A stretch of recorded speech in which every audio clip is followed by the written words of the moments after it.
Thank you so much. It is a pleasure to be here to share a little about Tyler, as well as some of the hard-learned lessons that we have acquired in the past 8+, almost 9 years. And I always like to preface this by saying that not all bullying incidences end in the tragic outcome that Tyler experienced. But with that said, all bullying incidences hurt and can usually leave lasting scars that last a lifetime. And what I like to do is make sure that people see the humanity in a situation. And that is why I'd like to introduce you to our family. This is our family in June of 2010. Much like many families, we enjoyed celebrating major occurrences. This is actually Tyler's graduation from high school. As with some people, everybody has differences. We like to point out differences and similarities. We are sharing in a monumental event, but of course there's no cap and gown, which is very unique to Ridgewood, where we live. In our little bubble that I lived in back in 2010, when everything seemed perfect and blissful, and I was oblivious to many of the big major issues that were happening in the world, sadly to say. This was a great event. It was a month after my middle son graduated from college, from Cornell, and I only mention that because that is why we are here today. There's a connection there. So we are like family because, you know, people are only one step away. And this past February, I was at the HRC dinner with James and James's husband, Ramon, and we met a young man named Mike, one of your gigglers here, and came up to me and said, "Do you have a son, Brian?" And no one knows I have a son, Brian, but I do have a son, Brian. He's between myself and Tyler there. And I said, "Yes, how do you know him?" And Mike was Brian's RA at Cornell when Brian was a freshman. So you got him through those years, and I'm grateful for that. So thank you so much. And that makes us kind of family. And publicly, usually I only speak mostly about Tyler. And James and I started speaking together many years ago when we started the foundation, but he's become very busy and he'll share his own story in a minute. And we haven't talked together, so this is going to be interesting to see how we finagle through these slides. But in 2010, as I said, we were just a very simple and very private family, not seeking attention in any way, shape, or form. And usually we speak mostly about my youngest son, Tyler, who, as you can see, had this warm, infectious smile that truly blessed our lives at the time. He had this great, easygoing personality that seemed to have a great sense of humor and loved to make us all smile as well. He was very curious, and he loved to share his curiosity. He loved to cycle. When he was young, of course, with like a bicycle. Then when he was like in 4th or 5th grade, he mastered the unicycle. Now that is not an easy trait. And if you notice, it's hard to see in that picture, but he's actually playing a violin while he's riding his unicycle, just to make things a little easier. And as he was graduating high school, I guess the year before, he became an avid cyclist, and he begged and borrowed and worked to save up for a really great bicycle that he cherished, and he took it on long trips. From our home in Ridgewood, he would ride up to Harriman State Park, which was about 26 miles. So when he set his mind to something, he was extremely determined. I do think that in our family, he was a little bit of a peacekeeper. James is the oldest, and Brian was the middle, right close to James in age, and Tyler was much younger, like 4 years younger than Brian. So I think they were a little kinder and gentler to Tyler. They each had similarities with Tyler, and they also had differences, but Tyler tended to be the peacekeeper between them. And that's where I'm going to segue and allow James to share a little bit about growing up with Tyler as well. Sure. Yeah, thank you for that, and happy Pride, happy New York Pride, and happy World Pride, everybody. So yeah, I think also, as my mom mentioned, I was Tyler's older brother. I was 6 years older than him, and growing up, I just always felt very protective of him and very much wanting to take care of him, and really seeing this kind and sweet kid that I thought everyone else would see in him as well. And so I was very surprised and shocked that the world doesn't actually work that way, and different people bring different biases and different MOs with them as well. But I think, Tyler was just someone that I sort of always thought was going to be there in my life, and I think that's been kind of the toughest thing, is sort of realizing that those connections that you sort of maybe in some ways take for granted or just sort of assume you'll always have can so easily and permanently be taken away. But yeah, actually kind of going back to Tyler's high school graduation, so maybe a month or so after that, actually maybe a few weeks after that, Tyler and I actually came out to each other for the first time, which was a really surprising experience, because I had been wanting to tell him that I was gay for a long time and didn't expect that he would actually have the same information to share with me. And he seemed at that point to be much more comfortable, much more self-assured and confident with who he was at 18 than I had been at that same age. So I remember just feeling very excited for him to go to college, feeling like he was in really good hands, that he had a really good head on his shoulders, and that he knew also that he had a support system, right? Because I definitely understood that you may not at that age feel comfortable reaching out to your parents in all situations. But I thought as an older brother that I could be someone who he could reach out to if he potentially had a situation that he didn't want to go to you with, no offense to you. And so that, I think that was kind of my memory of that summer, those few months that we had before he went away to school, was feeling like he was about to have this new chapter of his life starting, and how many doors were going to open for him, and yeah. Sure, and also yeah, I feel like we're kind of jumping around a bit chronologically, but so a couple of things with this picture. So that's my husband Ramon in the pink tie standing next to me. We got married in 2015, and that's been a really great thing that's come into my life, is realizing through healing that I didn't have to be devastated and sad for the rest of my life. And even though this is something that I'll always carry with me, that there is healing that comes in different ways. And then also that picture was taken last year. I was just graduating from Columbia University Teachers College with a master's in counseling psychology. So I think that's been another thing through my work with the foundation and sort of traveling the country, sharing my experience about losing my brother, was kind of also everywhere I went hearing stories from other people and realizing that we've all been through things and we all carry trauma and grief and pain with us. And so it in no way makes our family unique, but it is a story that have been able to share. But for me, what I think I've really enjoyed is the connection with others who also want to talk. And I've discovered that I really like listening to other people and supporting them. So that's kind of the direction that I've gone in my work as a mental health counselor. And I think we all have different identities. We're not just one identity, we share many identities. And this is one of Tyler's other identities. He was a very compassionate, very passionate, and very skilled violinist. He had many gifts and traits, but I do believe he was very gifted in performance. I am not just saying that as a proud mom. I do believe that. One story to back that thought up is that when he did start at Rutgers University, he did audition for the orchestra to get a seat, which is common. They do have two orchestras, though, at Rutgers. They have the undergraduate orchestra that everyone gets in. They just have to find their place by auditioning. And then they have the graduate school orchestra for mostly for graduate students that are majoring in music. And Tyler was one of two freshmen that got accepted into the graduate school music orchestra. I think two of the string players. But so he truly was gifted. But he was unknown in the world, except for our little corner of northern New Jersey, until the fall of 2010, when Tyler started his freshman year at Rutgers University, and his roommate live streamed him having a sexual encounter with another man.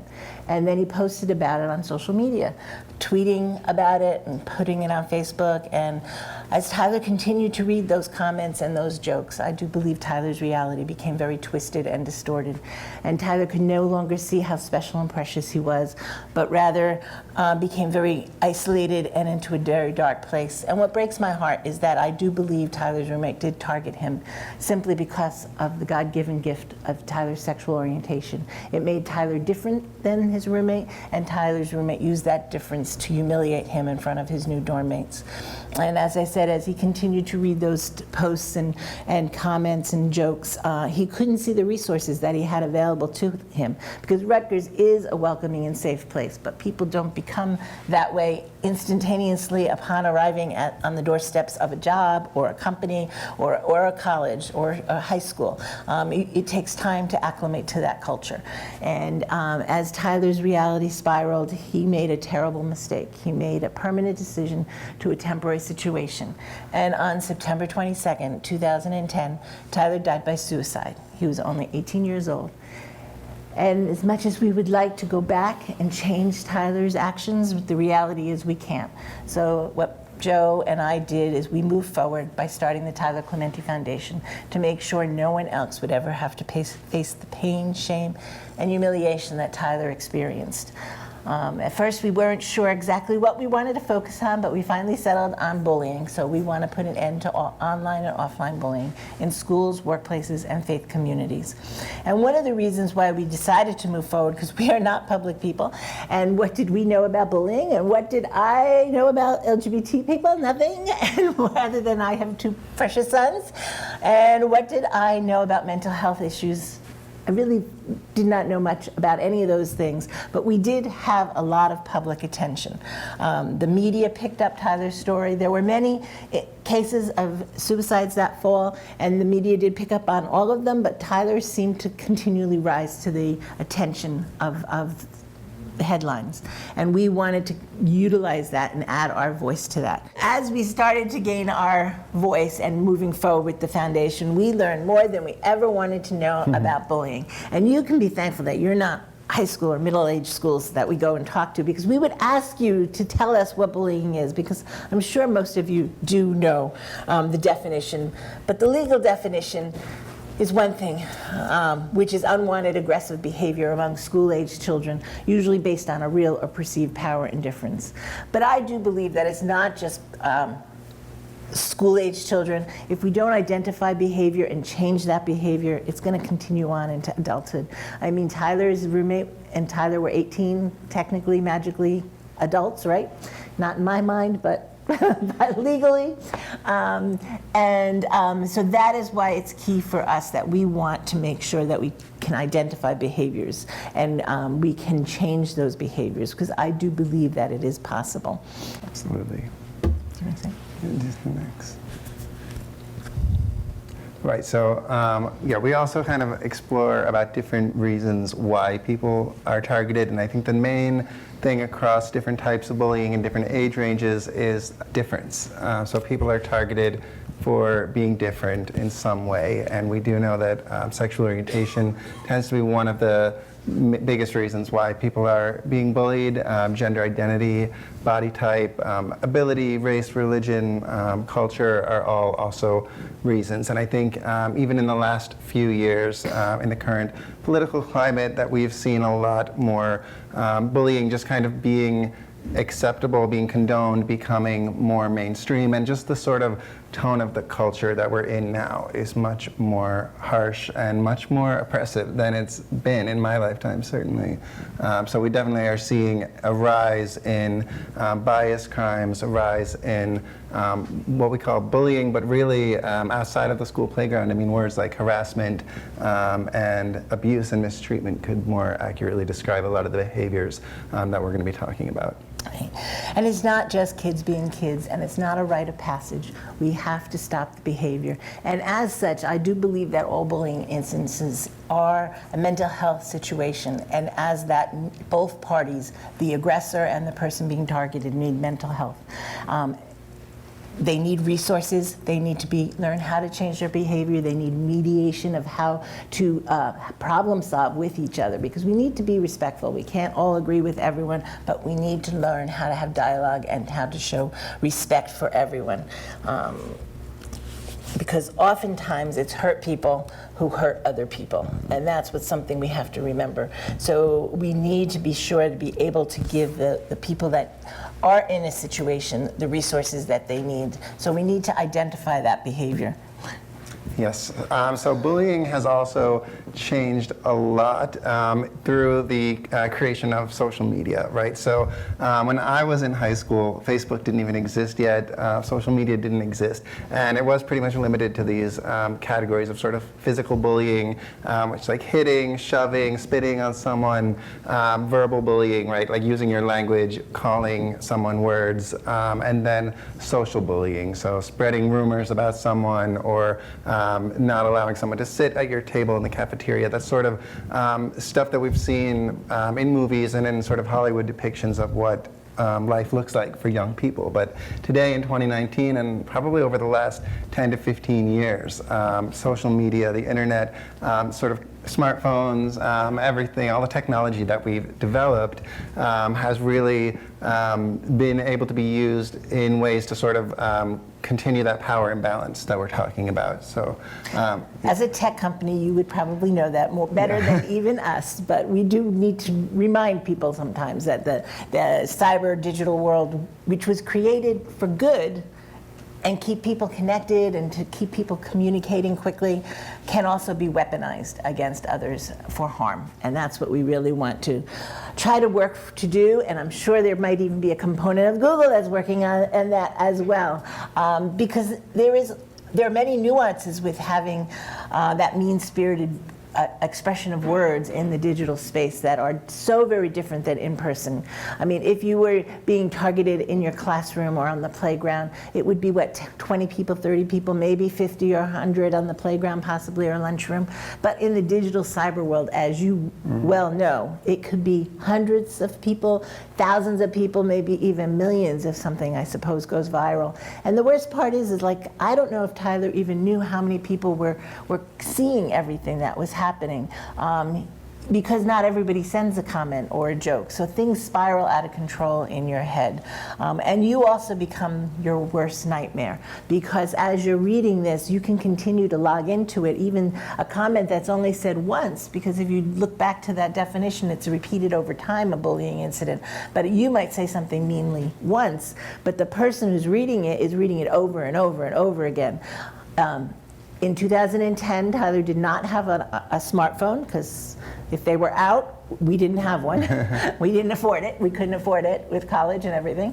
But he did have a laptop, and there was Wi-Fi, but not everywhere on campus, because again, it was sort of the beginnings. So he, in the few hours that he had available to Wi-Fi and his laptop, in the midst of going to classes and making friends and going to like a Gay Straight Alliance organization on campus, which he did attend, and orchestra and rehearsal, he logged in about 60 times in a short 3-day period to those comments and jokes on forensic examination of his laptop, as well as he took screenshots and he had them saved on his computer. And he continually, they also did the timing, those posts were up on his screen for a lengthy amount of time.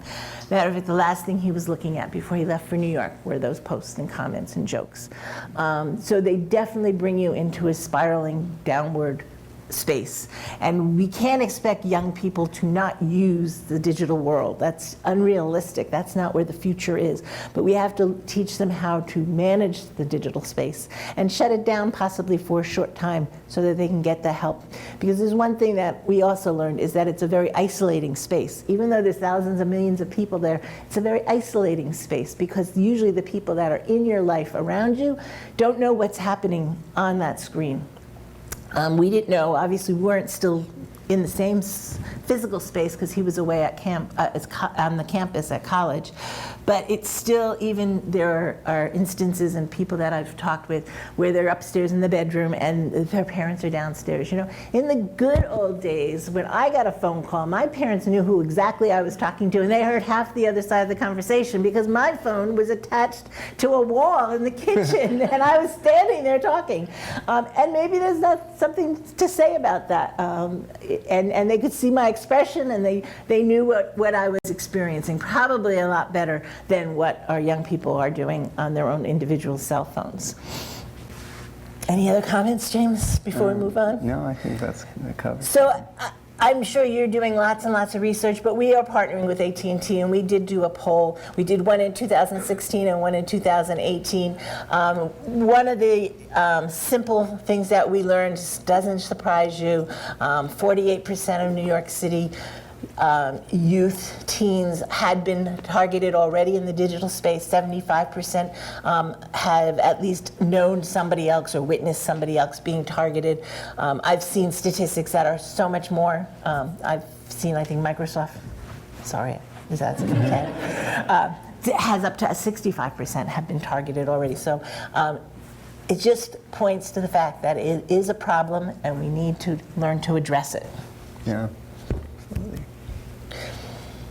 Sure. So when we took a look at what happened to Tyler and kind of thinking about how we wanted to help other young people that are experiencing bullying or cyberbullying, we were trying to sort of understand the dynamic, because I think so much of the media narrative was like Tyler versus his roommate. Like, it was these two people that were involved, and somewhere between them this all happened. But when we actually went through the trial and heard all of the students that were in the dorms being called up as witnesses to this experience, and sort of realizing what actually did happen, it really wasn't just about Tyler and his roommate or the bully and the victim, right? It was actually all of the other people that were in the dorm, people that were on Twitter, people that were sort of around and knew about this or were directly or indirectly involved, that could have either reached out to Tyler to offer him support, or could have reached out to an authority figure like an RA or an adult of some kind on the campus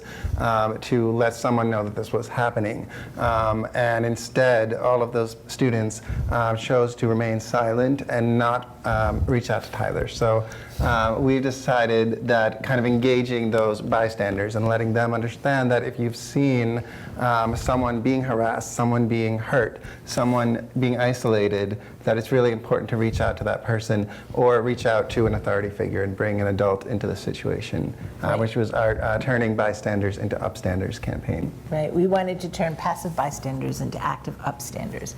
And we do, right now we are in the middle of a Million Upstander movement. We're trying to reach out and get 1 million people to sign our Upstander Pledge, which is on our website, by the way, www.tylerclementi.org, right?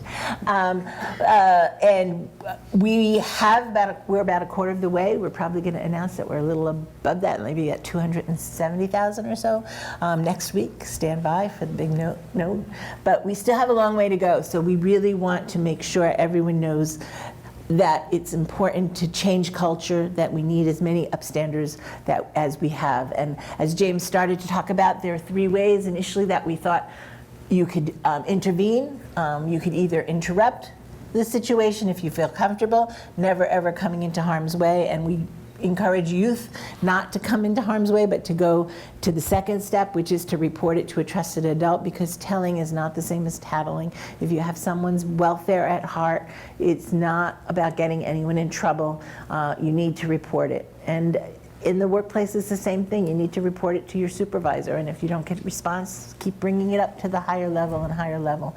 But I think the most important aspect of this is to reach out to the person being targeted, to make sure that they're safe, to make sure they know where their resources are, to make sure they know that you're there just as a friend. If that, sometimes that's all they need, is to know that that you're there. At the trial, everyone said, "Oh, we didn't see anything." Well, it was there in front of you, and it was running, so you had to see something. And even if they had said that to Tyler to put him at rest, something, you need to do something, and you need to intervene in some respect, for sure. And we even have a wonderful Upstander frame for your social media if you want to pledge, and then you want to put that on your picture. I think that would be great. If you want to, you can see my picture, and I have that. I am an Upstander, and it's rainbow for Pride Month. So just saying, just a little plug. But I think it's important to know that bullying has been happening forever. Mean-spirited behavior has been happening forever. Just horrific, terrible things to people have been happening forever. This is Albert Einstein. He was talking during World War II about the world's a dangerous place, not because of the people who do evil, but of the people that do nothing about that evil. And it's very common to have a bystander effect. You know, the more people that see something happening, which speaks to the internet, if a lot of people see it, everyone's going to say, oh, somebody else is going to speak up. Someone else is going to do something.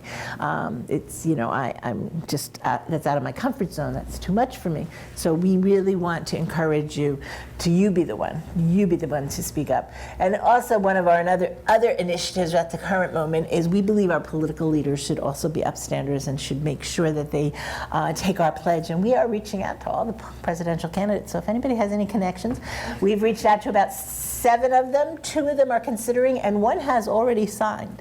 But we will not reveal that until all have at least responded to us, because we don't want to show partiality, because we are a nonprofit and we do not endorse candidates. But this isn't about endorsing. We're reaching out to everyone. Well, tell us why you can't be an upstander. That's my question to each and every candidate. Sure. So we also have our Day One campaign, which is a short script that a person in authority can read, either a teacher, a principal, somebody in a sports organization, a fraternity, a religious community, sort of explaining on day one of a new school year, new work environment, sort of how we are expected to behave respectfully towards others, and sort of setting the tone, which is also something that didn't really happen for Tyler at Rutgers, sort of just explaining basic human decency and how we're going to treat each other with respect in this Setting space. clear boundaries of what is and is not acceptable behavior. Having a leader stand up and say, no one here is going to be targeted or humiliated because of the color of their skin, or the language they speak at home, or where they come from, or their gender identity, or their sexual orientation, or whatever else makes them special and precious. But everyone here is going to be safe and protected. And I think that's an important message to speak to someone who isn't clear, doesn't have clear boundaries, but it's also a really important message as I look at things through Tyler's eyes, that isn't that a great message for that marginalized or stigmatized person to say that this is going to be a safe place for me, that I am going to be safe and protected, and that this leader is going to watch out for me. And of course, you need to do that as a leader, and sometimes you need to post it to make it known. And we have a little video that Megan Mullally has been kind enough to record for us. I'm Megan Mullally. More than 3.2 million students are bullied each year, but that number doesn't even begin to account for the number of people who experience harassment outside of the classroom, like in the workplace, on a sports team, or online. Bullying, harassment, and humiliation leave painful physical and emotional scars, sometimes for life. They can lead to emotional distress, substance abuse, missing work and school, and suicide. We cannot wait another day to make a change. On day one, people in your community and across the United States should take matters into their own hands. The Day One campaign is an effective, simple, and free way to reduce bullying, harassment, and humiliation. It focuses schools, colleges, workplaces, athletic programs, and other environments on a targeted intervention during orientation. It requires a person in authority making a clear verbal statement about what behavior will and won't be tolerated, and getting confirmation from the audience that they understand. Day One leaders stand up and declare that cruelty, bullying, harassment, and humiliation are unacceptable. Simply register through our website, download the declaration, and bring it to your group. Campaign leaders will read the declaration to thousands of individuals across the country on their first day of school, work, practice, fraternity pledge program, or anywhere. Anyone who hears it then signs a pledge card committing themselves to being an upstander, someone who works to stop bullying by intervening or reporting the abuse. We'll gather stories from Day One campaign leaders and track how the program is helping participants, Responses can be recorded on the Day One video wall, a digital quilt of anti-bullying stories spanning the country and beyond. Join us by becoming an Upstander and sharing your anti-bullying success stories with the hashtag #DayOne. Simple, effective, empowering. Day One, a project of the Tyler Clementi Foundation. So we just have a few things on our website. We have this example of the 3 things that you can do to prevent bullying on day one, and we have other resources on our website, and we just want to share that with you and let people know that any day can be day one. It doesn't have to be the very first day. We target schools on the first day of school for sure, but they can do day one as a reminder, the first day they leave for vacation or the first day back they come back from vacation. It's about a repeated message in order to change culture. It's not about just a one-time magic wand. And there are many, also as a visual person, there are many important visual messages that I think schools need to put out there, maybe even workplaces need. I see lots of rainbow flags here, so that sends a very positive message to me. So this is also a way that schools can, and these are just a few examples of what schools have done after they've done our day one, and we're just so proud that they do it, and they have a change in culture. And this is a tree with all these little leaves that tell you all the different things about the way you can support a friend who's being bullied, and being kind and being respectful. And I just love all these creative ideas out there. But what's most important, I think, is what we have to teach is empathy, because it's really simple. Is that a 9 or is that a 6? You know, I think it's the way you see things, and I think it's about teaching people to try to see things through somebody else's eyes. I think that is really, really important, and we cannot agree on everything all the time, but we have to do it respectfully, and we can't attack a person's character. What we have to do is discuss the issues, and sometimes agree to disagree on the issues, but not on someone's character. You cannot destroy someone's character. I think that is one of the most important things to remember, if anything, that you take away is to be kind and respectful and show compassion and not tear someone's character down. One of the things in the digital world, what I love to share with students especially, is that sometimes young people are doing 7 things all at once on the computer screen. They're sending out text messages, and they're writing IMs, and they're posting on social media, and they're not even thinking about what they're saying. And I like to say to take a break, take a breath, reread what you've written, and if that comment or post is encouraging someone and building them up, then please go ahead and send it. But if it's tearing someone's character down, then I really encourage them to rethink about it and rewrite it, maybe even discard it altogether. Matter of fact, we had she's now on our advisory council, but she was a junior board member. She was a high school student, and she created an app called Rethink.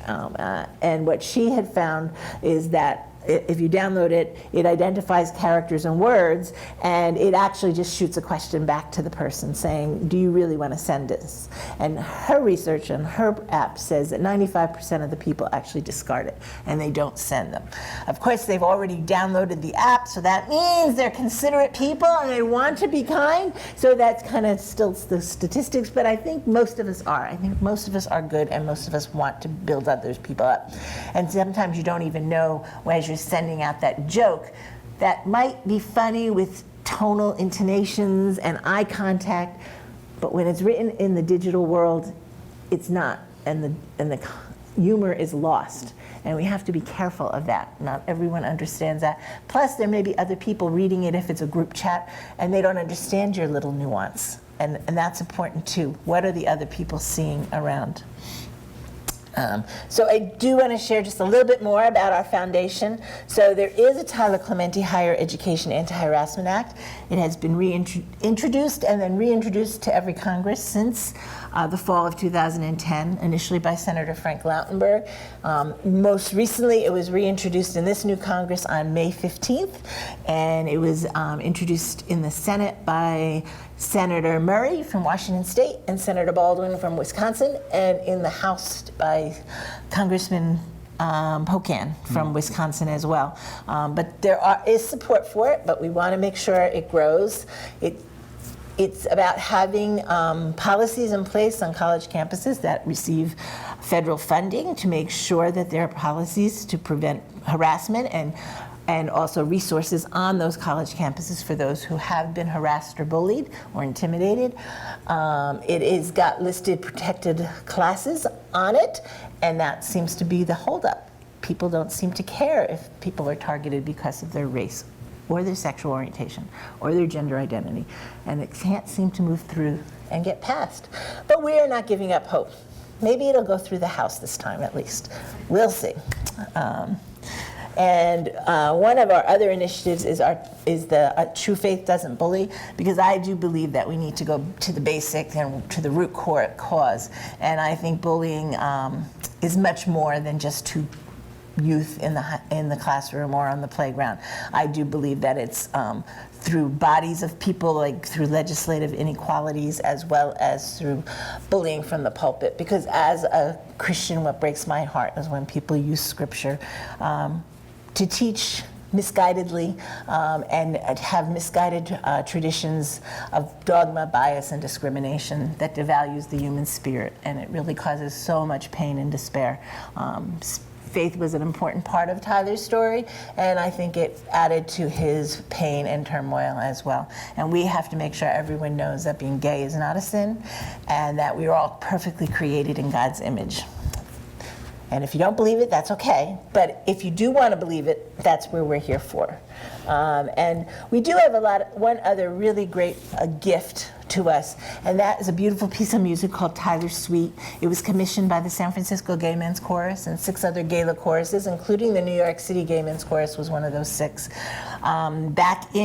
was the 5-year anniversary, so back in 2014 it premiered in San Francisco. It was originally organized by Stephen Schwartz, who had some of his other friends come together to each composer did a different movement. It started out as 6 movements and grew, and it's, I think, finished at 9 movements.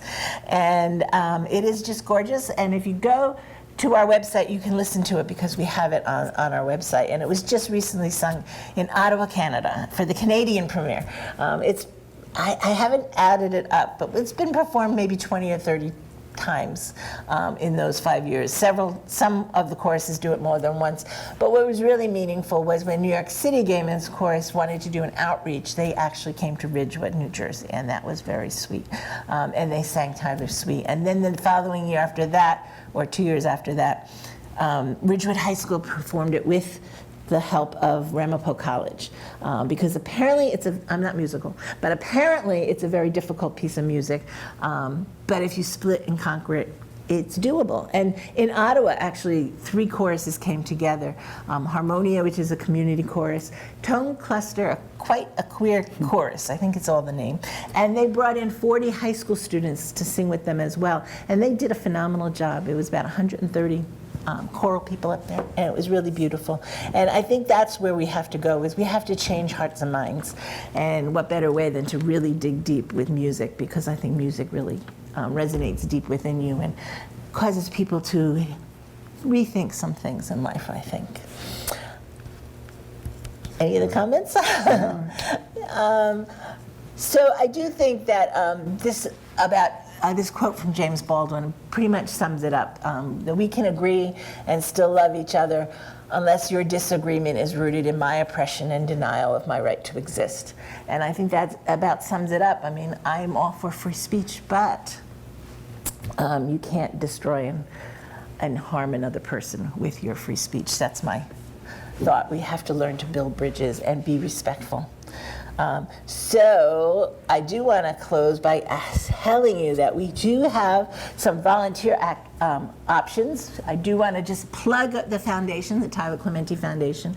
We do have a wonderful event comes up every fall, October 23rd, our Upstander Legacy Celebration, and you're welcome to come and join us. We would love that. We also have a wonderful board, and I have one of our board members right here with us, Dan, who's also a Google employee, a Gagler. I think you've joined Gaggle too, right? But he's in San Francisco, but he's here today in New York, which isn't that wonderful and nice of him to come to New York for us. So yes, so we do have other volunteer opportunities. We also have, if you have younger friends that are in high school, we have a youth ambassador program, which is wonderful. It's by application, and you get tutored throughout the year. And that's a wonderful opportunity. And we are having a newly formed young professional group. So if you're in that young professional group, please let us know. We'd love to have you join us. We actually have someone also that's a young professional and is helping us get started. Alex is here visiting with us. So come talk to me, come talk to Alex. We would love to have you part of the Tyler Clementi Foundation. We also have these wonderful, sorry for the people far away, but if you want, reach out to Becca and she'll get you a bracelet, because they're gold. Use your imagination. I know you all have it. Gold for the golden rule: do to others as you'd have them do to you.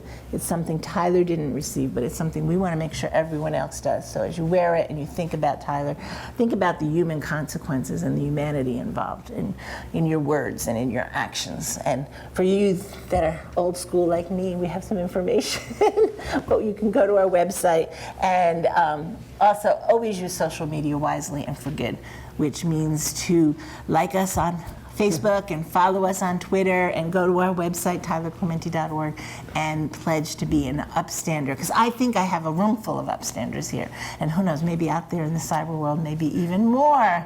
And we'd love to hear from you. Do you have anything to say? Yeah. No? Well, it's been really an honor to be here today. We're super excited about it. Yeah, well, thank you so much. It's been Thank you.